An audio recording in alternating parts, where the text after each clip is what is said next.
Hope you are doing well. Today we will talk about how to fix or how to solve the problem of Prime Video app weekly icon settings.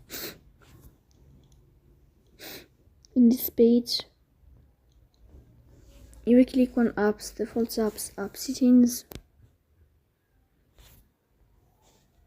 Here you will search about Prime Video. Then you will click on first stop and you will click OK. Here you will enter to storage.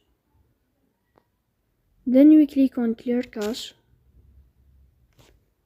Here in this page, you will turn off your Wi-Fi and you will turn on your Wi-Fi again to fix that problem. So that's all. Don't forget to support us by like and subscribe. See you next time and thank you for your watching and your attention.